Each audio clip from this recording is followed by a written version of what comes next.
will soon be upon us. Katie high like we're sitting on the battle bus. We're closing in and we'll soon claim victory. Wheeling Woods is where we landed. We're 2-0 is the next to be commended. We're taking down all of those who oppose. Gracie Grove will soon be upon us. Katie high like we're sitting on the battle bus. We're closing in and we'll soon claim victory. Our aim never disappoint, so we have coincidentally stumbled on a legendary.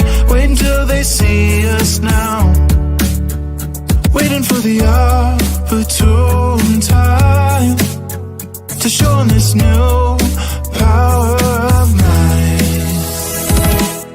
Wheeling Woods is where we landed. We're 2-0 is the next to be commended. We're taking down all of those who oppose. Gracie Grove will soon be upon us. Katie high like we're sitting on the battle bus. We're closing in and we'll soon claim victory. Wheeling Woods is where we landed. We're 2-0 is the next to be commended. We're taking down all of those who oppose. Gracie Grove will soon be upon us. Katie high like we're sitting on the battle bus. We're closing in and we'll soon claim victory. Our aim never disappoint, so we have coincidentally stumbled on a legendary. Wait until they see us now, waiting for the opportune time to show them this new power of mine. Wheeling Woods is where we landed. We're 2-0 is the next to be commended. We're taking down all of those who oppose.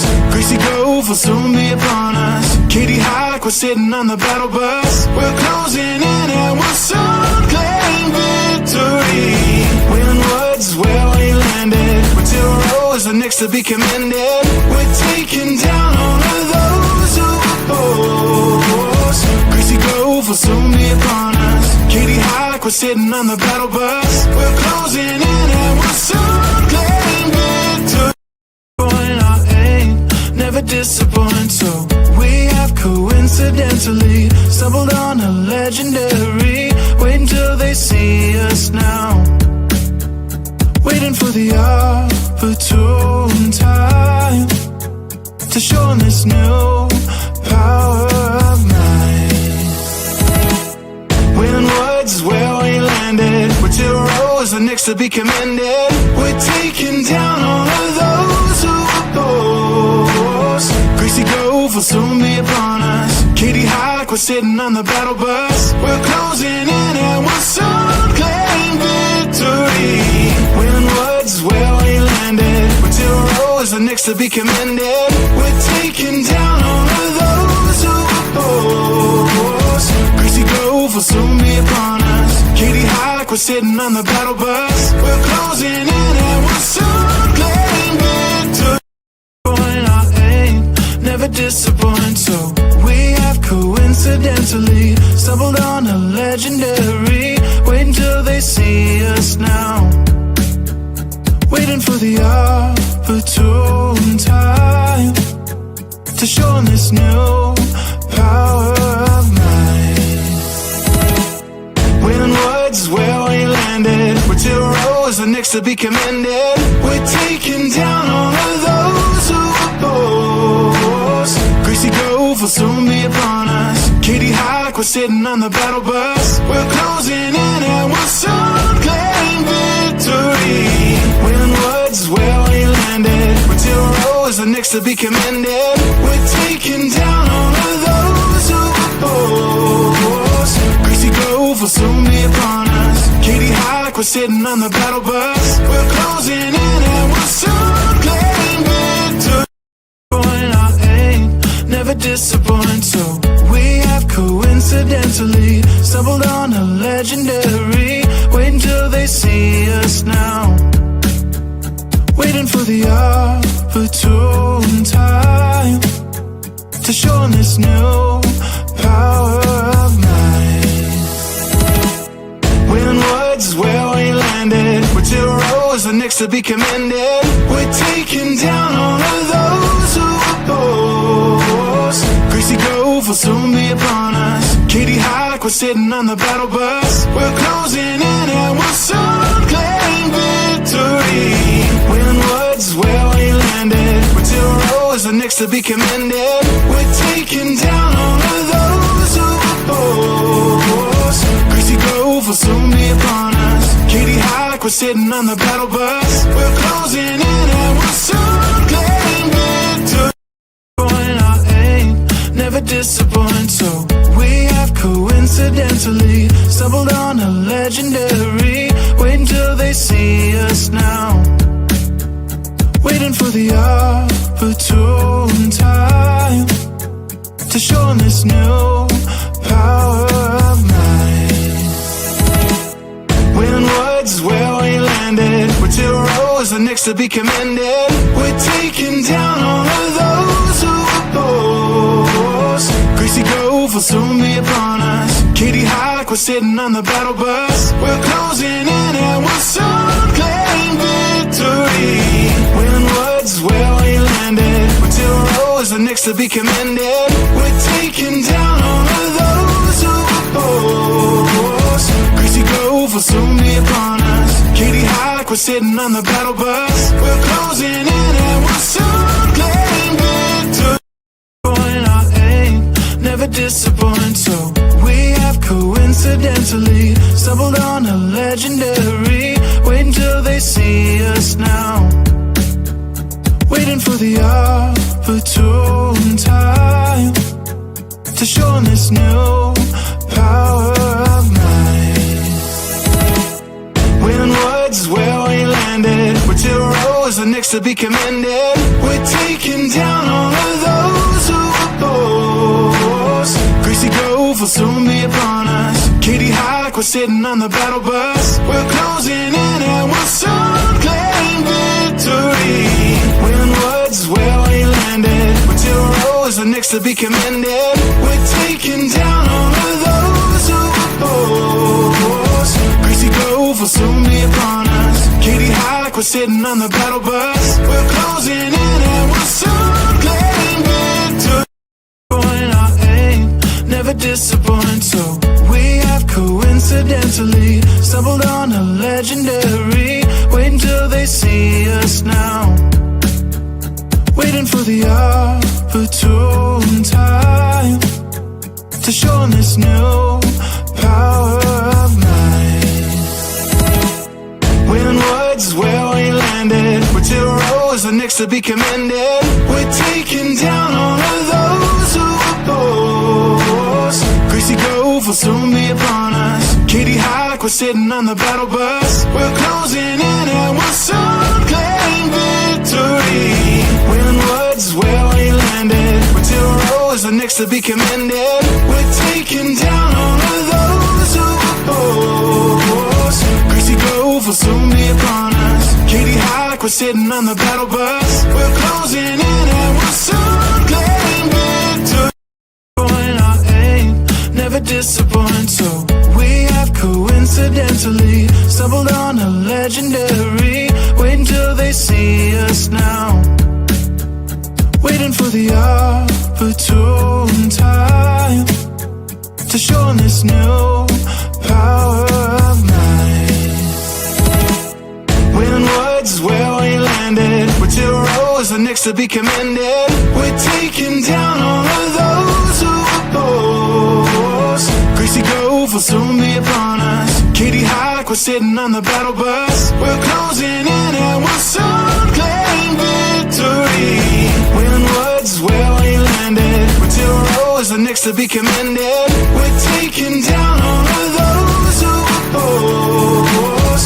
Greasy grove will soon be upon us. Katie high like we're sitting on the battle bus. We're closing in and we'll soon claim victory.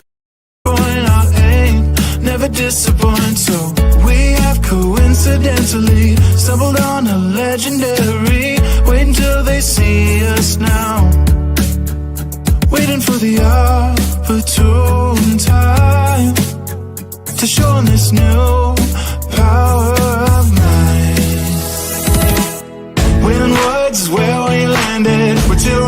the next to be commended. We're taking down all of those who oppose. Greasy Grove will soon be upon us. Katie high like we're sitting on the battle bus. We're closing in and we'll soon claim victory. Wailing Woods is where we landed. Till Row is the next to be commended. We're taking down all of those who oppose. Greasy Grove will soon be upon us. Katie high like we're sitting on the battle bus. We're closing in and we'll soon claim victory.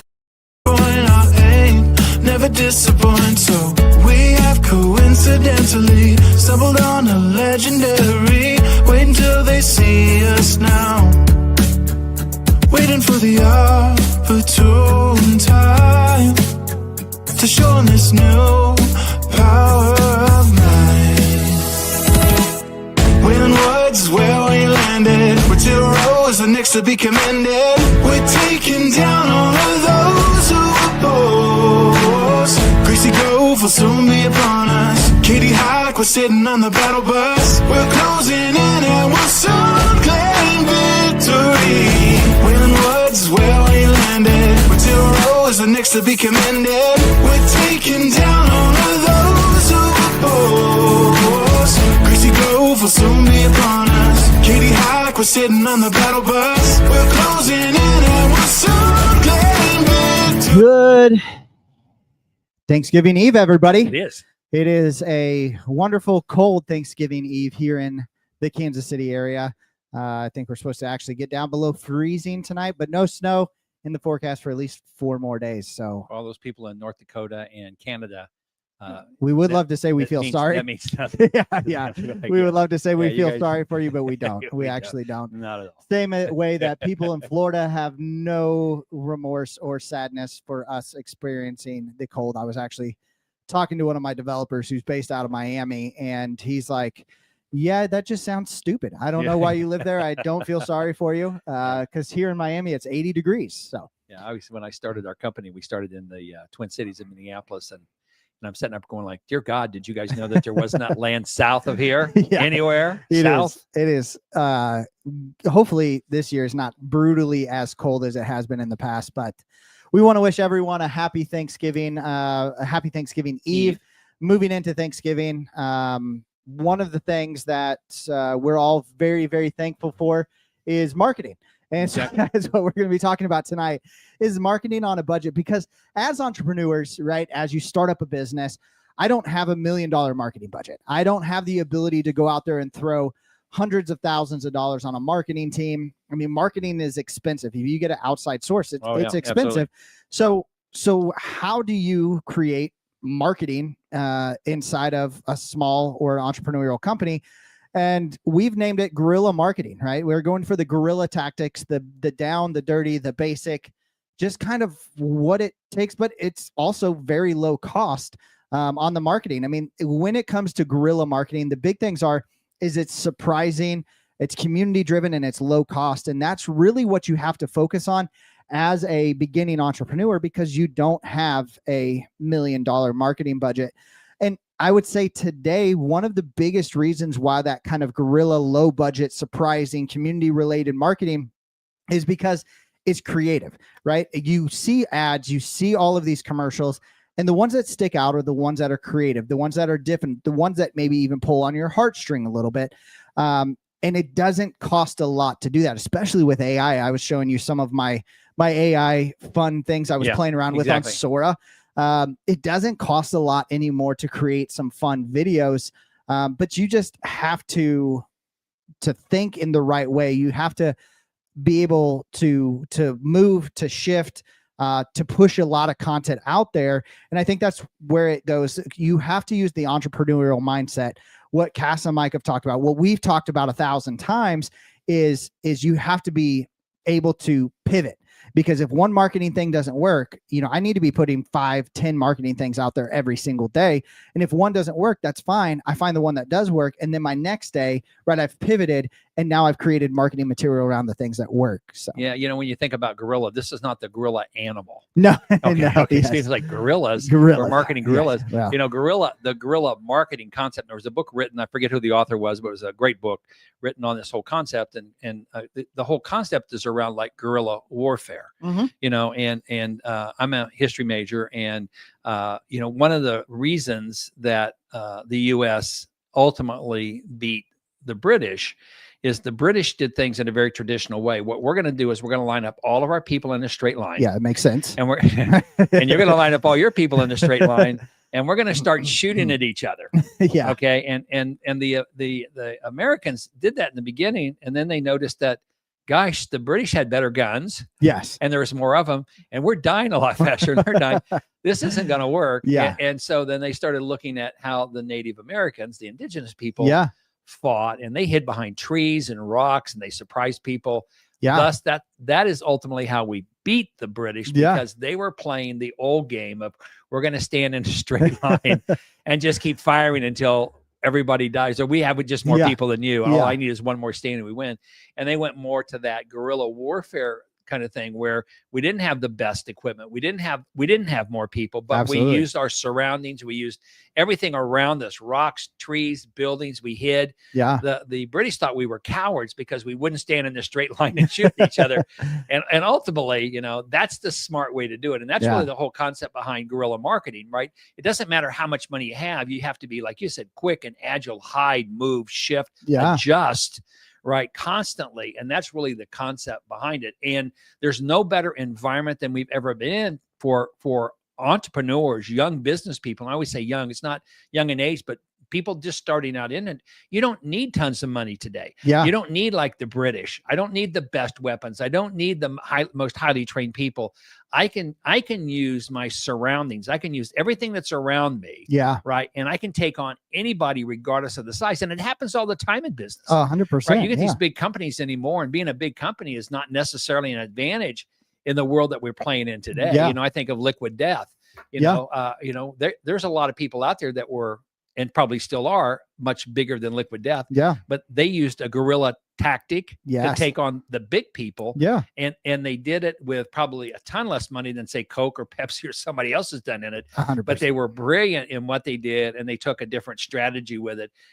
And that's really what makes the whole thing work. So it's really thinking about using your surroundings, everything around you. Everything is a place to hide, duck, or attack from. 100%. And that's the way that you have to look at it, because again, in Liquid Death is perfect, because Liquid Death brings out what I would call that scrappy marketing, right? Is I'm in here, I'm fighting. It's a constant, psychological, almost, I don't want to say attack on people's profile feeds and market, Right. but it is. I mean, you want something that, when I'm scrolling through TikTok or Instagram, or the ads that stop me are the ones that go, oh, that surprised me. Yeah, absolutely. Oh, now I've got to dig in. What is this? Exactly. Or it's authentic, or it's relatable, right? If I see a Coca-Cola ad, I'm like, oh, okay, that was cute, but it's Coca-Cola. Is it really authentic? Is it really that relatable? I've seen the dog bringing the Coca-Cola to a person on Christmas Day. Right. It's 15,000 times. Right. I don't really want to see it again. But if I see, what's Jason Kelsey's wife's name? Mrs. Kelsey. Yeah. Mrs. Jason I don't know why I can't think of her name. I'm drawing a blank. But if I see her drinking a keg, yes, and she's pregnant, I'm like, okay, yeah, well, this is surprising, right? I didn't expect that. Yeah, and then you find out, oh, it's a keg of water, Right. and then they sell that keg of water on their website. Those are the things that is like surprising. It stops you. You're going like, I need to figure out what this is, or it's something that's very relatable to me. I mean, I saw a ad the other day, and it was talking about dads and their daughters, and I'm like, okay, this is it. It was heartfelt, right? It wasn't super surprising, but I saw a dad walking with his daughter, and as a dad of multiple daughters, it was like, okay, I'm going to see where this goes. And then it pulled really on my heartstrings. She pulled the knife out and stabbed him. Is that what you're saying? Yeah. Oh, that was surprising. Gorilla. yeah. Yeah. Well, I didn't think that would happen. But it was one of those, that's what drew me in. Yeah. And I didn't even know what the product was until we got to the last 5 seconds of the thing. It was just, it pulled on my emotions. It pulled me in. And then honestly, I will say, as soon as that ad got done, I was like, I need to learn more about this company, because it created an emotional thing. And that's where, what people have to understand as an entrepreneur is when you're doing the marketing is, people are not going to share ads. They're going to share moments. Exactly. And so you have to create that moment for people, whether that's a surprising moment, an authentic moment, or just a relatable moment. Audiences crave raw over polished anymore. They used to crave polished, but now it's more raw. I want to see the authenticity of your product. Yeah, and I think that's a big piece, especially with social media and things like this. We have a lot of dealerships. Obviously, we work with dealerships, and there's a product out there called Thumb Stopper, and a lot of our dealers are encouraged by their manufacturers to use it. All it does, Brian, is it's constantly posting manufacturers produced clips on your Facebook and your social media page.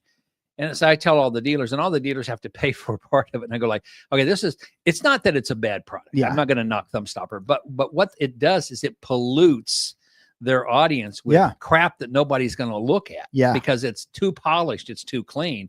And the dealerships that we work with that have the best success with it, they do their own little videos and they're goofy sometimes. Right. But they're raw. Like you said, they're raw, they're authentic.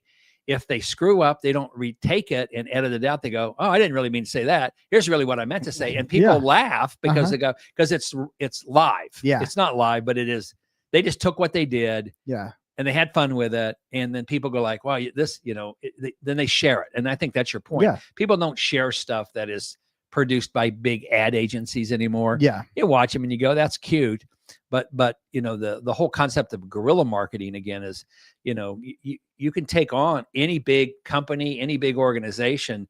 You just got to think, not in the corporate side, but in the really agile, quick, like say, use your surroundings, use your stuff like this, and be really, and even I like to say, be really creative. Just be you. Right. You don't have to be super creative. Most of you are more creative than what you give yourself credit for. Just freaking be you. You're the product in most cases. So absolutely. Well, and that's something when we talk to dealerships, I used to talk to dealerships all the time. You still talk to dealerships all the time about it, in specifically on the sales side. And we'll pull the sales side into this, but it really has everything to do with marketing is the manufacturers, right? People come into your dealership because of the manufacturers you represent. Right. Once they come into your dealership, your whole goal is to sell them on you. They don't care about the manufacturer at that point, especially salespeople, right? Do you want a salesperson who has all of their awards lined up behind them in their sales desk? Or do you want someone who has a picture of them and their children, or them and their spouse, or them, and because what people at that point are doing is, let's say we always use the honey analogy, someone who's selling honey, right? Is I can go buy honey everywhere. I know that I'm going to a farmer's market and I see honey. I know I'm going to use honey. What sets you apart? What is you're marketing at yourself? You're marketing yourself at that point. And, does anyone go and spend $1 million to market themselves, right? You have to market it in a completely different way, because all of the other honey brands that are out there in the grocery stores, they have millions of dollars to build their marketing side of things. But people go, honey's honey. What makes you different? What makes you stand out? And I've heard you talk about it a lot of times when it comes to salespeople, and explain to everybody how you encourage salespeople to market themselves to their potential customers, whether that's through photos or whether that's through relatable stories. Well, I mean, I tell salespeople, people buy people, not products and services. Absolutely. So using honey as an example, you go to like say a farmer's market or whatever like this, and like the one in Liberty here, there's a farmer's market, and there's a family that sells honey and honey sticks and stuff like this. And I'll be honest with you, it's probably 40% higher than if I went to the store and bought the same thing. Right. But what I don't get at the store is them. I don't get their family. I don't get the kids, the stuff like this. And theoretically, in my mind, it's probably better honey in terms from a natural standpoint and a quality standpoint than what's been processed in a store. but it really never comes back down to the money again. If I want freaking honey, I'll just go buy it from Yeah. them. Number one, helps me support them. But that's what I try to get salespeople to understand. You know, one of the biggest challenges salespeople have is they think they sell a product, Yeah. or they think they sell a service. And I tell salespeople, if somebody comes into your dealership, to your point, they've already made a decision to buy what you sell, or they wouldn't come in. If I sell tractors, I know probably a 99.9% probability they're not coming in to talk to me about a microwave oven. Yeah. Okay, so I already know what they're there for. Yeah. And really what they're there for is not to buy a tractor or to buy a lawnmower or to buy a leaf blower. They're there to find somebody they can trust, that they can have a relationship with. And I think that's what I try to get salespeople to understand, is just be you. You know, when I train salespeople, I've been training salespeople for a lot of years now. And the first thing I teach them is, you're not going to be like me. Yeah. So I'm going to train you how to read people. I'm going to train you how to respond to things. And I'm going to show you how I would do it, but you're not me. So you have to take this concept. Okay. My concept of when people's eyes look up, you know, they're visual. Yeah. So this is what I would say. How does that look to you? But you might say something like, well, does this seem like something that you're looking for? You have to put it in your own words. Yeah. But you have to be you. And I think that's the thing with marketing. I think a lot of times people, when they're thinking about marketing, right, they're looking at what other people are doing and say, well, I need to do that too. And I would say, well, all you're doing then is standing in a straight line, shooting at each other. Yeah. What I need you to do is don't look at what they're doing that's working for them. I could I'll use Liquid Death as an example because I love their product. But, you know, but if I wanted to create a competitive product against Liquid Death, the dumbest thing I could do would be to go market the same way Liquid Death markets. Absolutely. Because they already own that market, right? 100%. I'm not going to take their people away from them. What Liquid Death did was find people who used water products, right, that wanted a different water product. Yeah. You know, something that tastes a little different. And quite frankly, I just buy it because they got badass names. Right? Yeah, exactly. You know, I don't know if it's better, but you know, I like to drink Dead Billionaire tea, right? Yeah, exactly. That's one of my favorites, you know, 100%, or Severed Lime. Yeah. I like that, you know. And so again, so I think the mistake that I see a lot of people do and say, well, this is what our competitors doing, so we're going to do that too. Then all you're doing is standing in a straight line shooting at each other. Yeah. And they've got more gunpowder than you have because they've been doing it longer, and you're just going to lose. What you have to do is say, okay, this is what they're doing and this is who they are.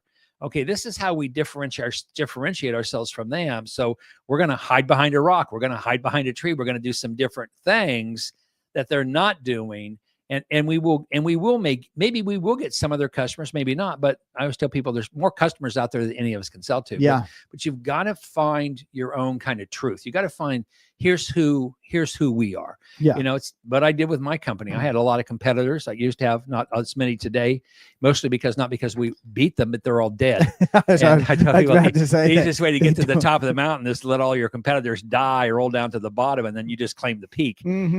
So, yeah, and they were all good. They were all good competitors. We all got along well, but I didn't try to do what they were doing.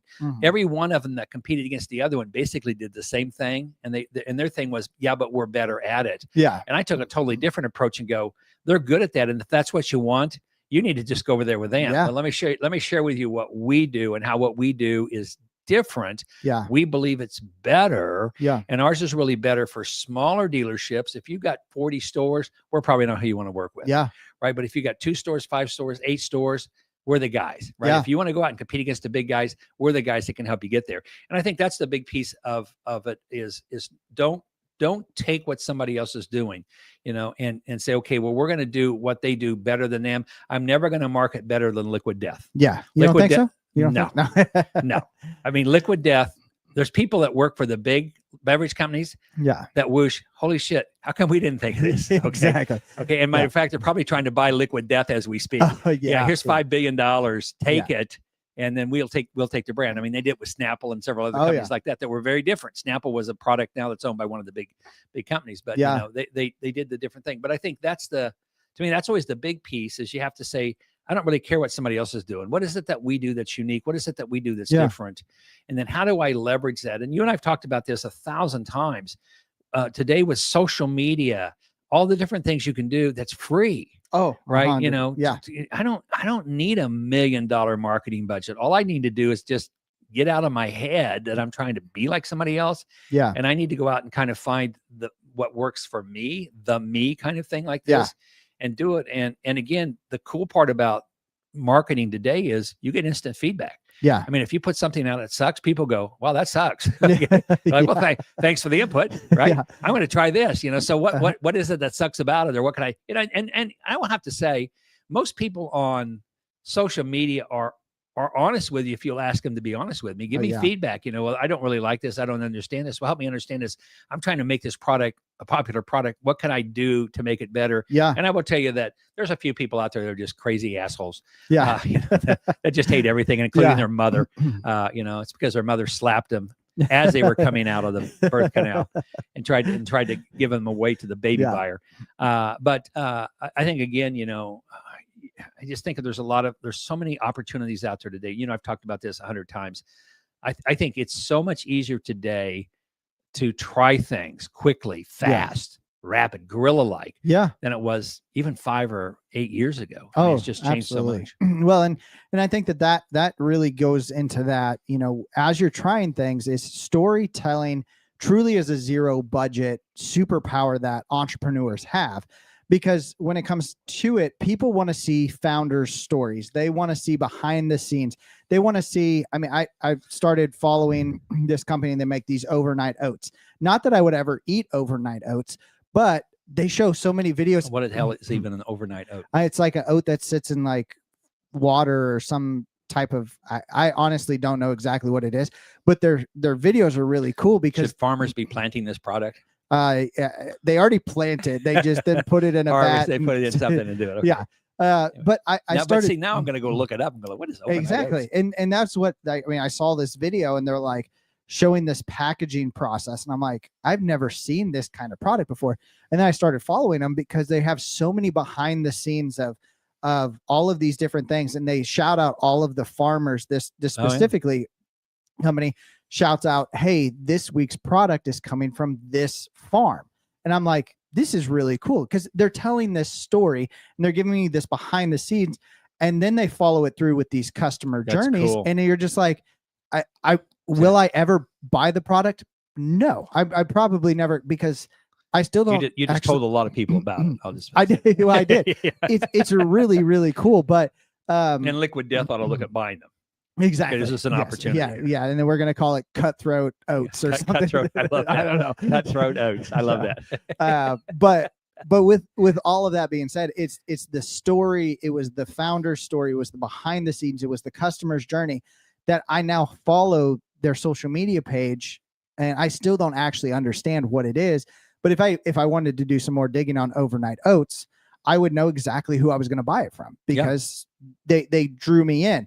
And the thing that I think most entrepreneurs and entrepreneurs as we're talking to you is when it comes to marketing, when it comes to social media, TikTok, Instagram, Facebook, LinkedIn, YouTube, all of those things, is stories are greater than selling. I would agree. You have to build trust. You have to build loyalty. And we've talked about this as having a satisfied customer versus a loyal customer. As soon as you build a loyal customer, the loyal customer is not going to be loyal to anybody for a cheaper price for anything like that. Doesn't matter. You own them. And then the recognition, or again, going back to that trust of the brand of the brand. And as an entrepreneur, you have to understand that you are your brand. Right. When you start a company, when Mike started Liquid Death, right? It wasn't necessarily Liquid Death that was the company. It was Mike. It was his marketing, what he did. Mike and Cass Lazaro, again, perfect example. When they started Buddy Media wasn't the brand, right? They didn't get investors because of what they were coming up with Buddy Media. They came up with investors because of their story of who they were, their grit, their determination, their desire to succeed. And so as an entrepreneur, especially if, when you're starting out, or if you're looking for any type of funding, don't sell your product, sell yourself. Exactly. Because that is what sells your brand. That is what sells your product, is selling yourself. Well, I think that, that's a perfect example. If you have been, you're doing your fundraising and stuff for Triton, and there's a lot of dollars there. that you've been doing. But it's never about the software, right? As a matter of fact, the common question is well, we could somebody else could do this too. And you can say, yeah, they could, but the difference is I got 14 years in dealerships. Yeah. My dad has been doing this for 40 years. We have the name out there. We have this and this and this. It's the story, because while somebody else could build your software, they don't have the story. Absolutely. Right? They don't have the things like this. And I think that's a mistake that I see a lot of salespeople make. Because when I talk to salespeople about, I tell people again, when you're selling something, and we need to do another deal on selling at some point. But I said, the number one thing you're trying to do is you're trying to eliminate a pain. Yeah. Okay. So selling is about creating pain and then showing them how you're going to eliminate that. Yeah. Okay. Because people will pay whatever they have to pay to get rid of pain. And then to show them what value you bring. And when I ask people that are in dealerships, so what's the value? Oh, well, gosh, Bob, our people are really nice. Yeah. Our people are really friendly. Our people smile. We answer the phone quickly. Yeah. We've got a great service department. I laugh and I go, so you're saying none of your competitors have people that smile? Yeah. Well, no, they do, but they don't smile as big as our people, Bob. They're not as nice as our people. I go, I'm just going to call BS on this. Yeah. Every dealership you compete with have basically the same people that you have. Yeah. Right. They're trying to have a good customer experience, stuff like this. I said, but there's one thing the dealership that you guys have that nobody else has. And I go, so what is that? And they go, well, I don't know, our brand. I go, no, I can get your brand anywhere. It's this. No, I can get that anywhere. It's this. And I finally go, there's one thing that your dealership has. Yeah. One thing that nobody else has access to. What the hell is it? And they go, unlike me. I go, there you go, Einstein. Yeah. Okay. You're the value proposition. Yeah. Right. You have to understand that when you're selling people by people. Yeah. Right. People by people. So then what's your story? Going back to your storytelling. What's your story? Like, oh gosh, well, I've been in this. I was a farmer before I did this, or I did this and this and this. And I really got in this. And I love this business because I'm able to help people make decisions and help them and do stuff like this. And one of the things that if they do business with me, Bob, I'm there for them. Yeah. I go, well, okay, well, there's your story. Yeah. Okay. Absolutely. I'm not just here to sell you something, right? When you buy the tractor, the mower, the skid steer, the excavator, yeah, you can get that anywhere. But what you can't get any place is me. Yeah. And I think it's that story of how I got to where I am and I do it all the time when I'm working with dealers. I say, well, so what's your story? Oh, yeah, we've been in business 5 years. And they go, okay, well, what's your story? I said, that's a length of time. Why did you decide to get into this? Or how did you get in this? Oh, well, my mom and dad started it 25 years ago and I took it. Oh, well, tell me about them. Yeah. And like you said, it's about creating the storyline. And then this is where the marketing comes in. And then, because that's a unique story. Yeah. Okay. So now I've got something that is unique. I got a liquid death moment there. Yeah. It's something that nobody else has. Now, how do you leverage that? How do you move that in? And I told one guy the other day, and you're familiar with our dealership over in Rockford, Illinois. Meridian. Oh, yeah, absolutely. And Denny, you've met Denny. You've been over there many times. And I was talking to them about marketing. And I always ask how Denny's doing. His wife passed and he's having some health issues and stuff. But, and I always tell him, I said, Denny is your business. Yeah. Right. And I said, so, get him, Mike is the grandson, super, super young guy, a super great guy. But I said, get him, do a Facebook thing with him, do a YouTube and say, hey, I want to introduce you to my grandpa. He started this business. This is what he did. And Denny, tell people a little bit about your story. And I'm going like, oh my God, people would die to hear that story. Yeah. People would love that story. And Denny would love to tell the story. Yeah. So it's those kind of things like this. You have a unique story, a one-off story. You have a one-off liquid death-ish brand. Yeah. So how do you tell that story? And I think you're exactly right. The storytelling is the whole piece that then builds the trust. If people hear your story, they like your story, it builds the trust, and then it starts to build the brand. Absolutely. Part of that brand. Well, and using Denny as an example, I mean, the thing is you get him on a Facebook group or on a Facebook post or on any type of social media post, right? He is going to have the draw of a community. Absolutely. Because what he has done for the community and what he's built in that community for as long as he's built it, right? People tend to often tend to forget, businesses that are in their community because, right, we're not promoting that we're in this community. Right. We're not doing things necessarily to even benefit or help our community. And I think that that's something too that entrepreneurs need to look at is saying, how can I be part of the community? Maybe you do all online sales and local sales are not your thing. but how do you contribute maybe to a Facebook group? How do you contribute to, when I had Jurassic Farms and I was really focused on that, I mean, I was on all of the prepper boards. I was on all of the prepper Facebook groups, and I was posting saying, hey, yeah, we have an awesome flash sale on this. We're doing this. Yet we did giveaways after giveaway after giveaway in all of these different communities, which grew our following so quickly and then grew our sales even quicker because our story was built into our campaigns, into our marketing. But then I went and supported the community. You know, someone would be doing, hey, we're doing a drive to raise funds or products for this homeless shelter. I'm like, hey, I've got all of these backpacks. I've got extra boots. I've got MREs. Let me send you this. And I'd send $1,000, $2,000. People go send everything but the MREs. Yeah, they're delicious. God bless our soldiers that eat MREs. Yeah. I'm just going to tell you that. Oh, absolutely. I tried one for the first time after Brian got them. I'm like, oh my God, I would leave the service. so thank God to our women and men in the military that have to survive on MREs. Absolutely. I don't know who made them, but they should be punished. They should be.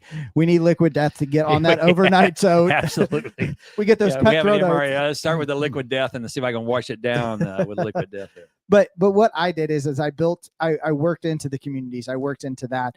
And that's something that we're doing with Triton specifically, is we're finding these partners and we're working our way in to helping these partners, not necessarily that we're doing it for any type of funding or any type of money, but we're doing it to build our community. And that's through our partners, right? Is so I can go to the event. And if you guys were on here last week, Tuesday night, you saw our live video that we actually hosted here on Unplugged Unfiltered. It was on a bunch of other social medias, but you saw the North American Equipment Dealer Association conference. We did their live award show here on all of our social medias. And you disassembled our entire studio. I did. And you took it to Florida. I did. I just want everybody to know that. Yes. Our studio was empty of every piece of equipment we have in here, and it went to Florida on a plane. It did. And then it got set back up about an hour before we started this. Let's plug that stuff in. But we're building that community, right? Because that becomes a bigger advertisement for us, because people who now trust us have people that trust them. Yeah, and absolutely. When they say, hey, you need to look at Triton, you guys need to check Triton out, they go, well, you've never steered me wrong before. And so we're building that community, and it's low cost. I mean, it really is low cost to build out a good community and some incredible partners. Well, and again, you know, it's like you say, let's say you do just online sales, right? And you say, well, you know, if I do anything local, right, I really do just online sell. Well, these people go online too. I don't know if most people realize that most people can get access to internet. Yeah, it's. I think that happened like last year. Al Gore did it, you know, 80 years ago. I got the internet going, but I go back again. But like I say, the other piece again, I think, Brian, your point is really good. You can't do it necessarily for a monetary reason. You're doing it to be a part of a community, to help. I have a dealership that's out in Washington State, and I love these people. I've known them for years, worked with them for years, and a Christian family, husband and wife. And we were talking about some different things, and they had, as an example, they had this. There's their dealership, big dealership, and they had on this one dealership, one of the manufacturers' big banners, and I went in and I said, you know, this is how much that space on your wall is worth. Yeah. People are already coming in because you have that big sign outside that it says the same thing as that big banner. I said, is there anything we could put on that wall that would tell people about you guys? And they go like, well, what are you thinking? And I go, well, you know, what do you guys do? What's the thing that you do in your community? Yeah. They go like, well, we support a battered women's shelter, but we don't want people to know about this. And I go, okay, back up for just a second. Okay, you support a battered women's shelter. Tell me what you do to support them. Oh, well, you know, we do this.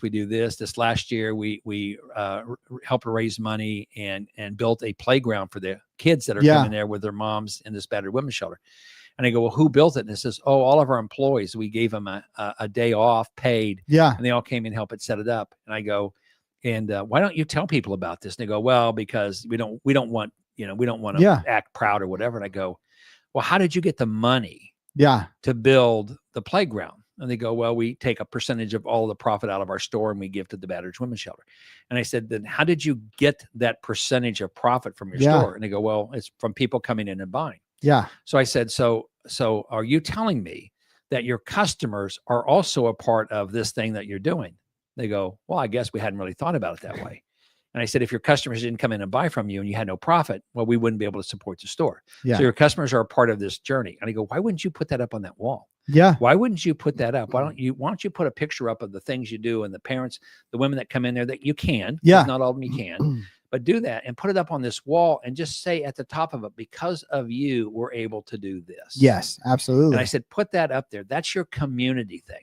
You're not asking people to pay any more for anything. You're not asking people to do it. You're just saying, because of you coming in here and spending your money in our dealership, because of you, we're able to do these things. Yeah. And they did that. And then people would come in and look at this wall and they go like, I just love what you guys are doing. I tell everybody else to come in here because, again, what they're doing is they're a part of that community. It's a community that's somewhat underserved with a battered women's shelter. And these little kids that come in there, they're afraid, they're whatever. They build a playground for them. They do all of this stuff. And a lot of the stuff they do is built around for the kids that come there. Yeah. But their customers are in love with what they're doing. Yeah. They don't bitch about price. They don't bitch about anything. The customers don't. Yeah. Because they know that whatever I spend here, part of that is going to support this. Yeah. And I mean, that's their story. And again, they didn't want to be proud. They didn't want to be prideful doing it. But I said, that's not being proud or prideful. Yeah. I said, and how does your employees feel when you give them the date off paid to go out and help? Oh, they love it. Yeah. I go like, so, I mean, it's kind of your whole thing. It's their story. They're building it in their community, right? They don't brag about it, but they did, finally put up these pictures and stuff. And people would walk into that wall and look at that wall and all the people that they as a customer have had the ability to help through these people there. And it's a game changer. So it is, it's the piece of it that community piece is huge. Well, and it goes into that, especially now, as I look at social media, as I look at marketing, is collaborations and partnerships really are the new wave of marketing, whether you want to use that as marketing or not. And you might not do it as I'm going to push this out. I'm going to try to make this big deal out of it. But you're marketing the great things, like you said, that your customers are allowing you to do. Exactly. The difference they are. And that has an exponential reach at no cost. I'm going to do it whether I do it or not. And it's exponential on customer growth, but it's also exponential on community support. It's truly a win-win. And if you're not, again, marketing that, right? I always tell people, if I do something good for the community, I'm going to market that I'm doing something good for the community. And it's not because I want recognition for that, but I do, to a point, want recognition because I want more people to come and buy from me so that I can do more for the community. Absolutely. I am marketing the ability for us to give more, to promote more for my local fundraisers, my local groups, my local causes. But the only way I can do that is to let people know that if they support me, I can then support at a higher level than I've ever supported before. You see a lot of majors doing this. I think of Tom's Shoes. So Tom's Shoes, years ago, my youngest daughter, Kristen, we were talking and she had bought a pair of Tom's Shoes. And she goes, oh, I bought a pair of Tom's Shoes. And I go, well, like, okay, cool. I had never heard of Tom's Shoes before. And I go, so what's so cool about Tom's Shoes? She goes, oh, well, if I buy a pair, then they give a pair away to people that don't have shoes. You know, like people in Arkansas. Yeah. No, we have friends in we have our Southern Louisiana friends. Yeah, there you go. We got my Cajuns. And she says, so they collect shoes and send them to other countries where kids don't have shoes. Yeah. And she goes, I love that. That's why I buy Tom's Shoes. And I laughed and I said, well, how do you think they do that? And she goes, I don't know. And I said, well, they charge you twice as much for the pair of shoes you bought. They do. And they do that. And she goes, she laughs, she says, I don't care. I like what they do. Yeah. There's a company that does it with socks. There's a company that does it with glasses. And I go back again and people are willing to pay more for the product because they get to be a part. They get to be a part of the journey. They can say, I buy from this company because they're doing this really cool thing. And I think that's the piece, that you can really lean into there. Absolutely. Absolutely. I will say, as we kind of move into this next section, it's a little hard because we hit what we can do for the community and how we can promote those things are great. But at the same time, is for us to be able to do those things, we have to market ourselves. Absolutely. Right. And I think some of the things, and I'm going to just talk a little bit on my experience, things that I've done personally that have really helped me market, whether it was Triton, whether it was Jurassic Farms, whether it was my landscape company, whatever, or heck, let's even throw the band in there. We did some marketing. We weren't very good at it. We weren't very good band, but we did what we could do. You start where you're at. We started somewhere. We recorded Exactly. our first CD, which was horrible. We recorded our second CD, which wasn't much better. Yeah. But we did win a battle of the band, so we're pretty much a big deal. But a lot of the things that we did. So the 80-year-old guitar player lost. Yeah, absolutely. But a lot of the things that I did with Jurassic Farms, it was pop-up experience, flash sales, surprise drops, creative stunts, different things that we did. One of my favorite things, and one of the things that had the biggest draw to our website, is we did a online scavenger hunt. And so I placed a item that was $120 on average, or normally it was $120. It was $1 for one day on our website. Now, the only way to figure out what that item was is you had to put it in your cart. And so I posted this on all of the social media groups I was on. I posted it on my Facebook, on everything is. And because of this, right, there was 2 people who found the item. There was only 2 people that ever found the item. But because of that one day, I had over 1,200 people come to my website when I was averaging like 10 a day. Yeah. Because they were trying to find this one surprise item that I had dropped down to $1. And I did have people found it. Yeah. And they bought it for $1. So I lost $238. But because of that, people were putting stuff in their cart and they're like, actually, I really like this. I'm going to go ahead and buy this. Yes. My revenue increased by like 7,000% that day. But it's a great idea. It was so fun because have a scavenger hunt on my website with one of your own products. Yeah. And it was just, the only way you know what it is they got to put it in the cart. Absolutely. And at that point, it tells you what the price is. It tells you what the price is. But people were putting items in the cart, not necessarily that, there were some people who put every single item in their cart just to see what it was. But most people are like, oh, well, I'm going to put this in my cart. No, that wasn't it. I'm going to put this in my cart. That wasn't it. Oh, but I really kind of do want these things. And then they just ended up purchasing them in the end. But that was a super fun kind of thing that we did. That probably not going to do that with Triton because we have one product. Right. It wouldn't be very hard. Wonder if it's that. It wouldn't be very hard to guess. Yeah, that's it. So, so when you think of a Guerrilla event or a Guerrilla stunt, maybe that a business, a dealership, or that you've done for BCI, I can think of one when it comes to the expo, right? A quote unquote Guerrilla stunt, right? Is give your toolbox away for free. Right. What are some other Guerrilla stunts or events that you think an entrepreneur or that you've done yourself in your business that's been very successful? Well, that was one. So we had a dealer toolbox. We did that one that we had a lot of fun with many years ago. So again, I'm going to talk back to our industry again. So in a chainsaw or any small engine, there's a recoil rope that you use to start the engine. Yeah. And you pull the rope out and then the rope goes back in, and it goes back in because there's a thing called a recoil spring. Yeah. That's in this cylinder that pulls that rope back in. And so we had a contest at Equip, at GIE Expo. And again, we gave away a dealer success group. So you won at that time, it was like $495. So you got a year free on this. And then what we did is we had a contest. So we took the spring out of one of these. Yeah. And to get it to go back again, you have to wind it by hand. You have to literally take this 12-foot spring and you have to put it all back together and put it back into this recoil to make it work. And so we did it as a timed event. Yeah. And the person who had the dealership, whose person had the best time, ultimately won this 490. And we had people all day long coming up. And if you don't do it right, it springs apart. And it flies everywhere. So everybody's laughing and whatever. But it was a great thing. So it cost us, to your point, it was $495.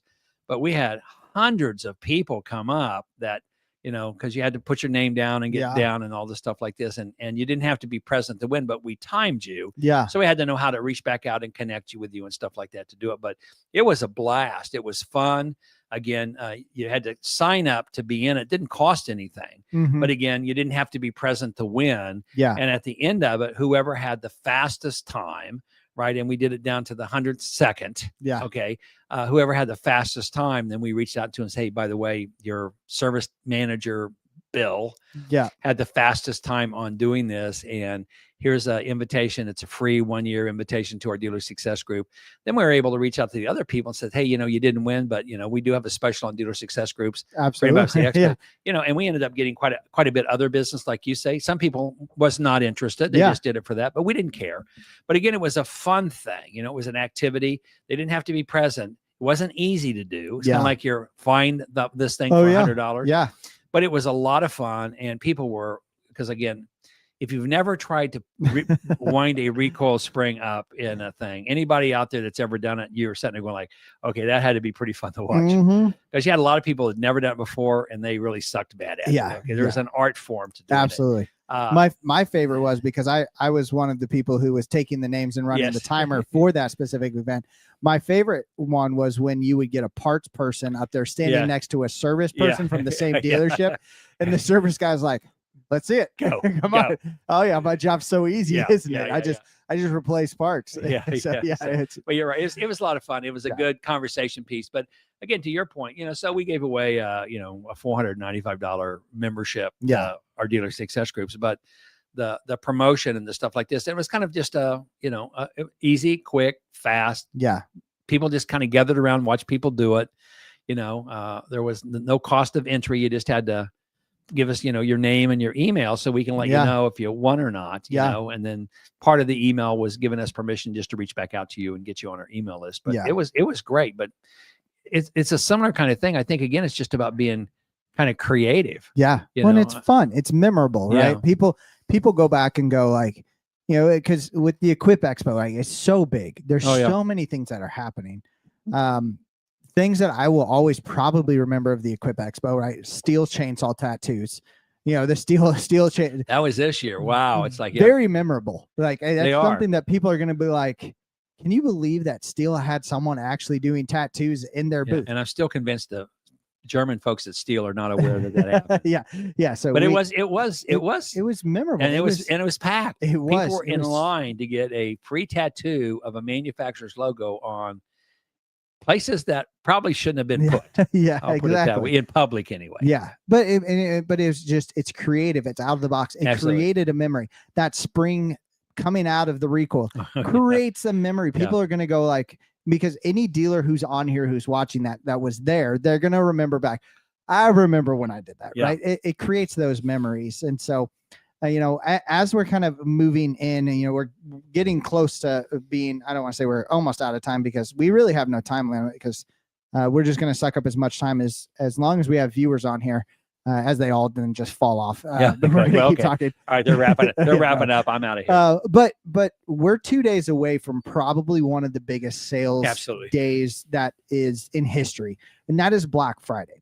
And one of the things, it's a little late for anybody to get started on Black Friday advertising, but as you think of events like Black Friday or like Christmas coming up, Easter, Yeah, first of the year, New you know, Year's Eve event. New Could be Year's the same Eve, thing. any of those, if you have a product, right, these massive brands spend millions upon I don't want to know how much some of these brands spend to produce. I mean, it's like Amazon. We got an, you know, when Sears used to put out those big old catalogs that had Oh, yeah. every Oh, single yeah. toy, yet they do that with Amazon now. So Amazon now knows that I have kids, and so Amazon sends me this massive book. I don't want to know how much Amazon spent to Well, you send- know, and they're struggling yeah, financially. yeah, exactly. Bezos is struggling. Yeah, financially. yeah. So, but they sent this massive thing, and again, not saying that you have to spend a lot of money to do it, but there's a wave that is created around all of these events, whether it's Black Friday, whether it's around Christmas, New Year's Eve, 4th of July, Yeah. any of the thing is, and all of these massive manufacturers do something for it. Ride the wave, right? Is push a Black Friday deal, push a Christmas deal. When you see a massive company start promoting something and you have a product that fits in that category or in that genre, ride the wave with it. Yeah, you know? yeah, because they're already getting the attention. Yeah. Right, it's already there. And like you say, there's no holiday. I mean, Memorial Day, Labor's Day, Veterans Day, 4th of July here in the States, Thanksgiving, both in the US and Canada, just different days. Mm-hmm. But I mean, there's always things that you can do with it. Let me say, if a major manufacturer is running stuff, to your point, ride the wave, right? Mm-hmm. They've got the ocean moving. All you got to do is get your surfboard out, get on it. And for a few dollars, you can get to be a part of that. Absolutely. Well, I mean, and if you think about it with like Black Friday, we'll talk a little bit about Black Friday for 2024. So you have to tell everybody, because I was totally wrong when you explained about Black Friday and how Black Friday started. Yeah. I thought it was the first day that businesses were profitable. And you informed me that I was totally misinformed. That is not where Yeah. So just for fun, you have to take a moment and tell everybody the real actual origins of Black Friday. Yeah. So I was doing some research on Black Friday and where it kind of came from. It all really started back in the 1960s in Philadelphia. And a lot of it had to do around the Army versus Navy football game. Uh-huh. And so people, they did their Thanksgiving Day events. They did all of that, and they didn't want to fight the traffic in Philadelphia. And so what did they do? Because the traffic was horrible. And so they would be stuck in gridlock. So instead, they created an extra day because they were already off on that day.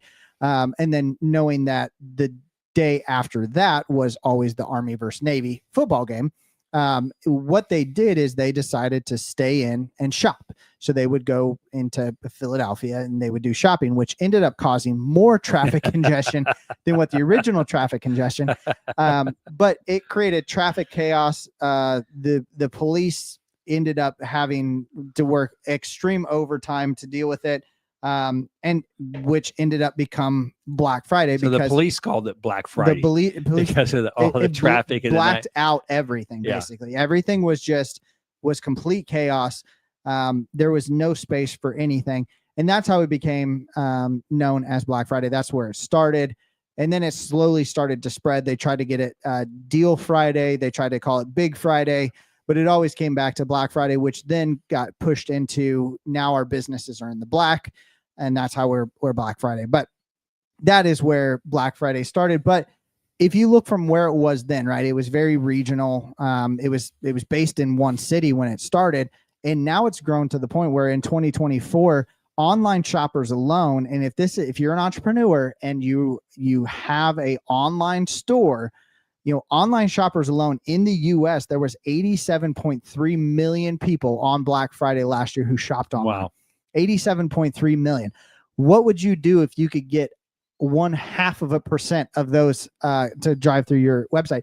And you can, if you are promoting it right. Use the hashtags Black Friday sales. Push your product on Facebook, Instagram, LinkedIn. Put out some free advertisements. You don't have to pay for advertisements on any of these. As long as you're building content and constantly building content and tagging yourself using the right hashtags, people are going to be drawn to your stuff.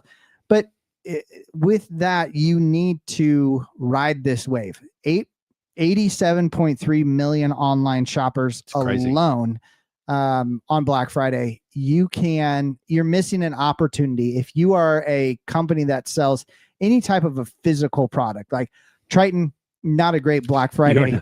We cannot do a whole lot of promotions on Black Friday. But if you're selling, keep your powder dry. Do not fire your gun. Yeah, exactly. But if you're selling honey, if you're selling homemade stuff, you could sell it on Black Friday all day long. But you've got to be prepared for it. And again, big brands spend very heavy on Black Friday.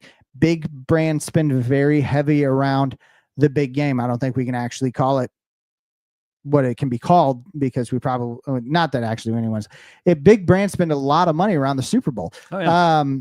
You can ride that wave too, right? You can take what other companies are spending millions upon millions upon millions of dollars to do and build your brand into it.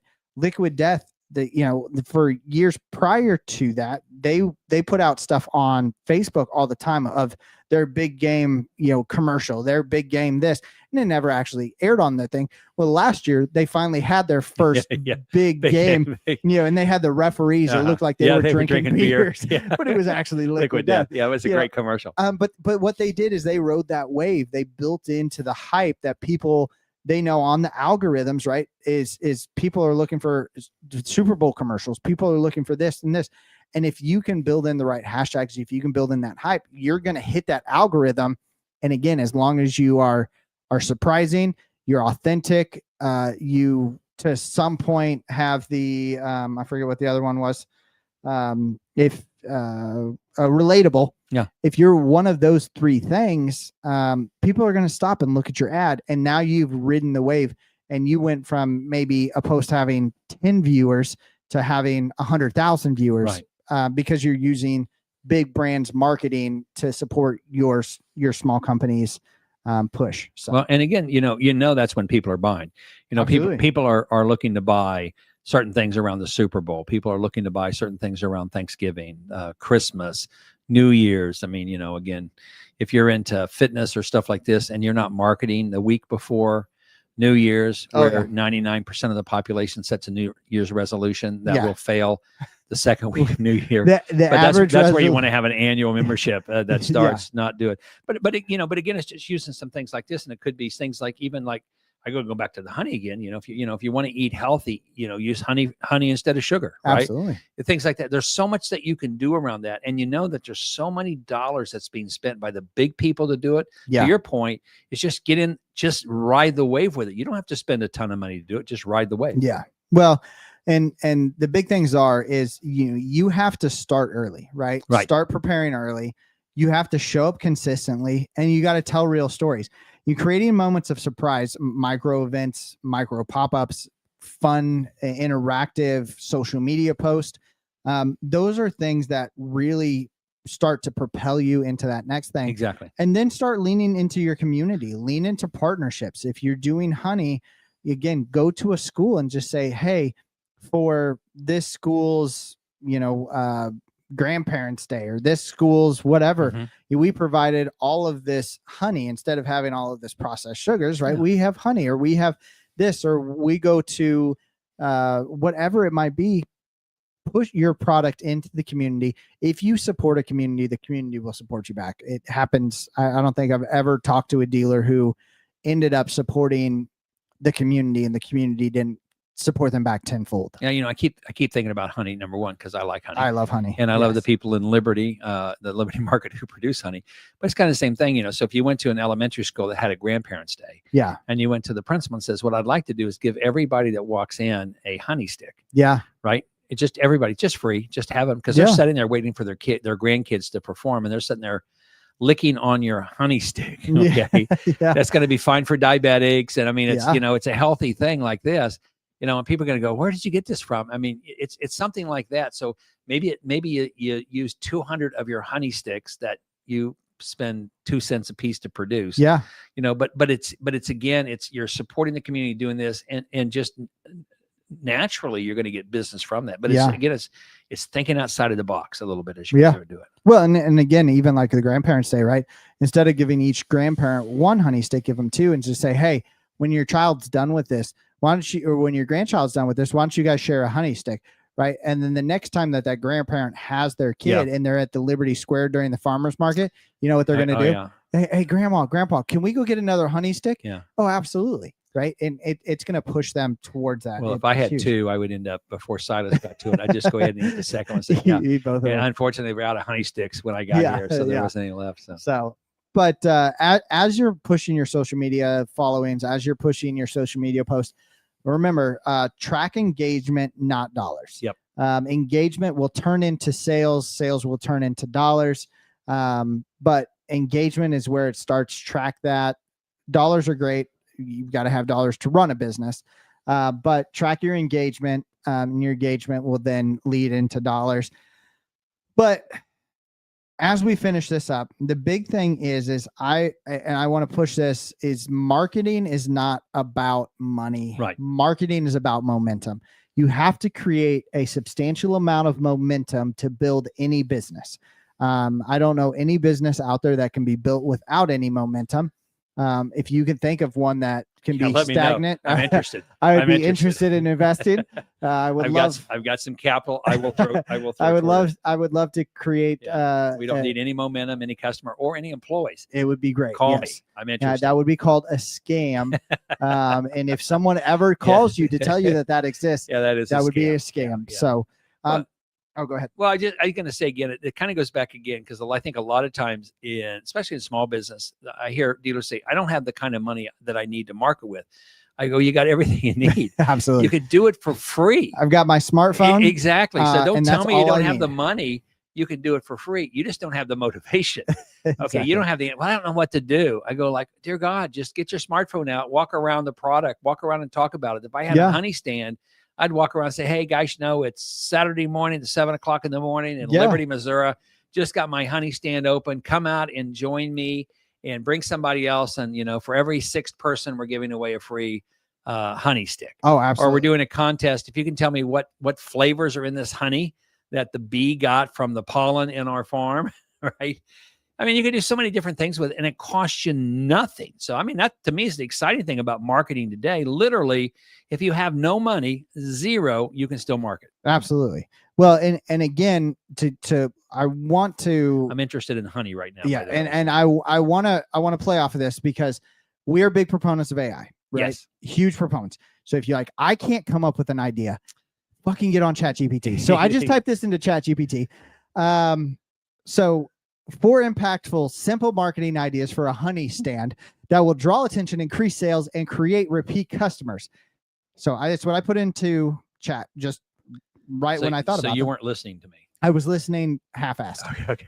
So great. So it's good to know I had an impact. So first idea that you can do, right, is a honey flight, a sampling station, mini tastings. Let customers try 3 or 4 tiny samples of different honeys, wildflower, clover infused, using mini wooden sticks. People always buy after a tasting. So that's a great idea. First marketing idea that we came up with. Number 2, adopt a bee. It's a kid activity. That is great. Family loves experience. For $1 to $3, adopt a bee and get a cute adoption certificate, a bee sticker, and a fun fact about a bee.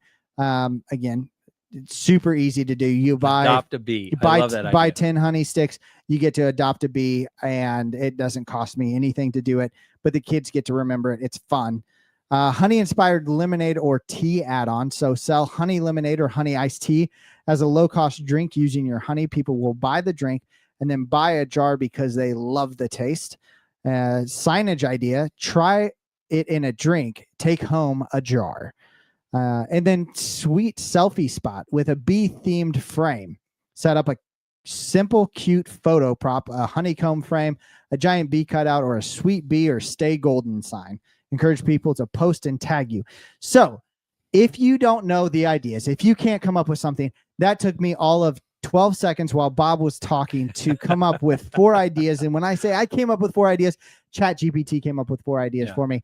There is no reason in this world anymore that you cannot become a marketing genius, especially with ChatGPT on your side. And how much does chat cost? It's free. It's free. Yeah, it is free. So it costs you. It gave me 4 phenomenal ideas on honey. Yes. Okay. For free. For free. Okay. So, and I will tell you, I've never. I love America. I have never had a conversation with ChatGPT, my ChatGPT, about a honey stand before, and it did that in 12 seconds. Yeah. I could then go back into that and say, hey, can you give me some video scripts? Can you give me some video ideas? It's going to create all of that for you. So if you say you're not creative to create marketing material, I call bullshit. It's so easy to do anymore. Absolutely. Use chat, use AI, ask us questions, and we'll then ask chat for you. Yeah, I'm thinking about buying a honey stand right now. So. There you go. I will be your first customer. There you go. All right. Anyways, with that, we are going to go ahead and sign off. I do want to encourage everybody, first off, if you haven't checked out our new website, go check it out. It's freaking incredible. If you have ideas for the show, you can put them on there. We always are looking for new ideas. If you want to be a guest on the show, and you're an entrepreneur, you have a product that you want to promote, Make sure that you go there. If you own the honey stand in Liberty Exactly and are right. watching I love this, your product. we love your product. We would love to have it on the show. We will sponsor. You can sponsor one of our episodes for free as long as we have as many honey sticks as we want. We need honey sticks. But with all of that being said, is go on there. You can actually now on our website share comments and not reviews, but thoughts, ideas on our podcast or from our podcast. So I want everybody to go onto our website, www.unpluggedunfiltered.com, and then go in there to Bob is cool. Bob is cool. Is there a tab there for that? There is not a tab for Bob is cool. I'll go ahead and get that changed. Okay. But go in there and talk to us about, so you can actually have a conversation about this podcast. I want you to go in there and tell us one of your wins that you've had on a low budget marketing idea. Because I'd love to hear them. And then next week, when we get back together, anybody who has posted something about a low budget marketing win, we're going to do a shout out to those people and encourage everybody else to take a look at what they're doing. And let's continue to build our community. We've been built an incredible community when we had Anthony Masucci on here, Mike and Cass Lazaro. We pushed their books. Our community did incredible with that. So let's continue to build our community and support other people who are Unplugged, Unfiltered watchers. And, let's support their products. So with that, it is our time to unplug.